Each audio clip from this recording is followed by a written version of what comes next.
है काफ़ी एफआईएस और डी एफआईएस की करीब करीब 6,500 करोड़ से ज़्यादा की सेलिंग है, 6,800 crore to be precise.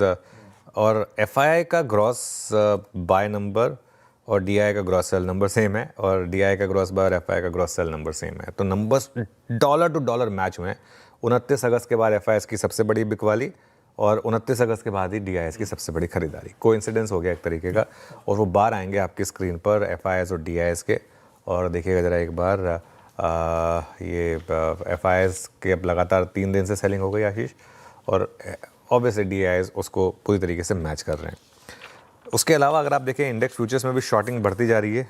Positioning आएगी पहले तो शॉर्ट पोजीशंस की बुक वापस बढ़ रही है, 1,46,000 पर आ गई है। चेंजेस देखिए आप, करीब करीब 7,800 शॉर्ट ऐड हुए हैं, और ये एक थोड़ा सा दिक्कत वाला मामला है। करीब करीब 1,600 करोड़ की सेलिंग हुई है इंडेक्स फ्यूचर्स में, और 900 करोड़ की सेलिंग हुई है स्टॉक फ्यूचर्स में। तो 2,500 करोड़ ये हो गए, प्लस कैश का मामला, तो बड़ी सेलिंग हो गई बेसिकली।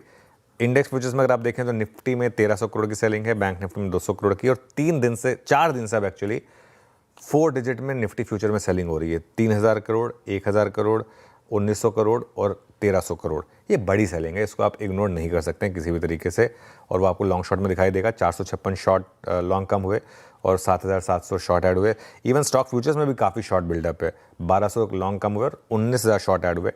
अगर आप एफआईआई का लॉन्ग शॉट एक्सपोजर देखेंगे तो अब हम करीब करीब 16% लॉन्ग पोजीशन पर आ गए, ये ग्राफ में है।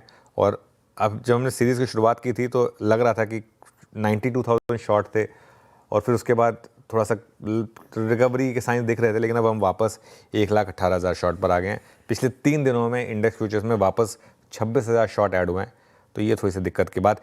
एक सिल्वर लाइनिंग है, जिस लेवल का पुट कॉल रेशो है उस लेवल से मार्केट गिरता नहीं है नॉर्मली। हम 0.64 पर हैं, 0.64 है हम पुट कॉल रेशो पर, तो ये एक आपके लिए सिल्वर लाइनिंग है। बैन में कोई अपडेट नहीं है, क्योंकि कोई भी स्टॉक बैन में नहीं है। हाँ, कोई स्टॉक